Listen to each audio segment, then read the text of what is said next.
Morning guys, Scott from SE Landscaping on a very windy day after a rough weekend.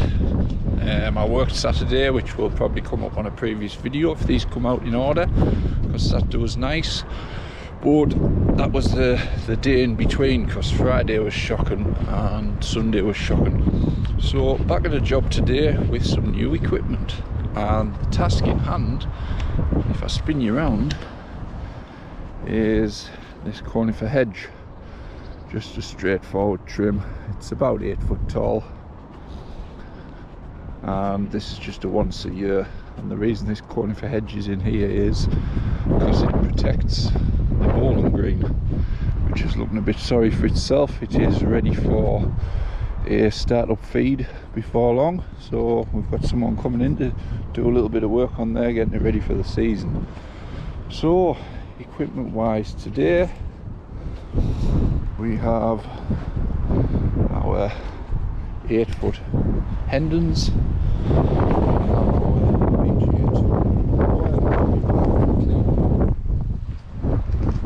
our Hedge Hla135, Hla136, and the new bit of kit. This is the Hedge Hla135. So, as it's still a bit wild outside, I thought I would just come in undercover for 5 minutes and run you through.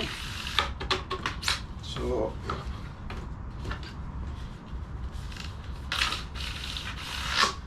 and there is our brand new blade. And basically it's already greased, but your grease goes in here. The good thing with this machine is, compared to some of the other battery ones I've bought previously, is they put more holes in, so with the angles you can get more angles, whereas with the other one the holes were wider apart, so you could get less of an angle, and you're always stuck in the middle of the one you wanted, whereas with this it's every angle that you can get. So that's one bonus on it. Now, one thing I have noticed with Stihl, and it's just one of my it's just something that annoys me, is the batteries. Some batteries going that way, other batteries going that way. Why can't they just all go in the same? Because you never remember, so you're always battling. You put the battery in straight and it's like, oh no, I've got to spin it round. They should all just be the same route. It's the same, they're all basically the same machines, but I just can't understand why it's like that. So now this machine, same again, it has got 3 speeds, which is on here, and that's just altered by pressing and holding that to whichever the desired speed. 3 speed, if you just want to drop it back down to 1, you just hold it and you get away with 1. Now, one downside with the new Hedge Hla135, with anybody who's buying them, at the moment my smaller Hedge Hla135 weighs 4 kilograms, and with all these units, by the time you put one of these in, which is 1.7 kilo, that lifts it to 5.7 kilo. Now, the Hedge Hla185 that I've got has a weight of 4.4 kilograms. Now that is a longer machine than this, and that bumps it up to 6.1 kilograms with the battery. This machine, which is in between the 65 and the 85 for length, is a whopping 5.6 kilos. Now, when you put the battery in, that's putting it up to 7.3 kilograms. That's over a kilo more than the Hedge Hla185. It's one downside, and when I went to demo it at the dealers, the first thing I noticed is, you know you're using it. It's like getting back to petrol tools again. Anybody who used to use petrol power still does. Still will go the other way with battery stuff. It was getting lighter and lighter. This has gone the other way, and yes, they may say with the professional gear, if you want build quality and everything in a good blade, it needs to be like that, but the Hedge Hla165s and 85s are good machines for professional use. But like I say, this, you know you are using it in the day. So we'll get some footage. I'll be going at it with this and the small 86 today, probably looking at it. I won't need anything else. So it is just trim the sides and tops. So stay tuned and we shall get you some footage.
So a little after 10, a couple of hours at it, clean up to do next, but we have pruned tops and sides.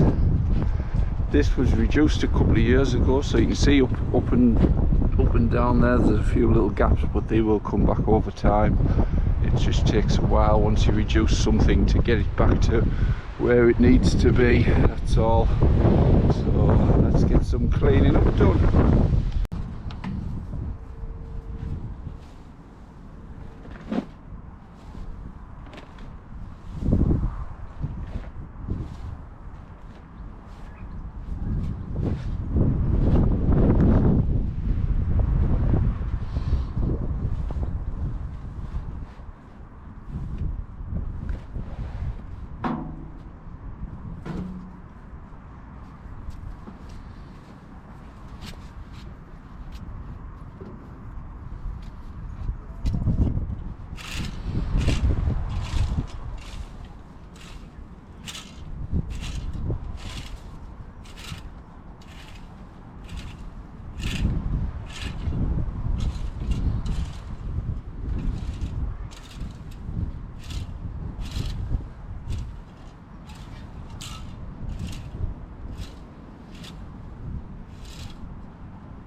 So 56 metres of hedge done.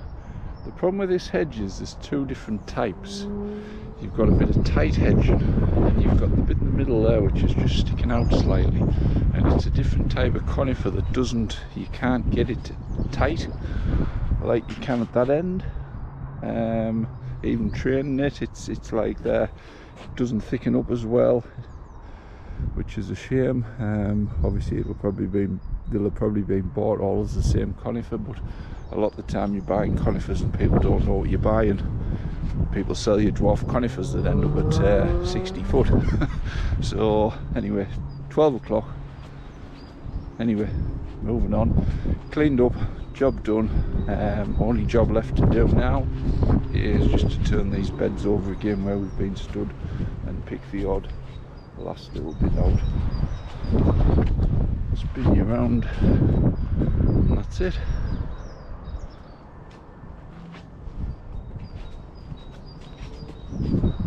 Coming to the van.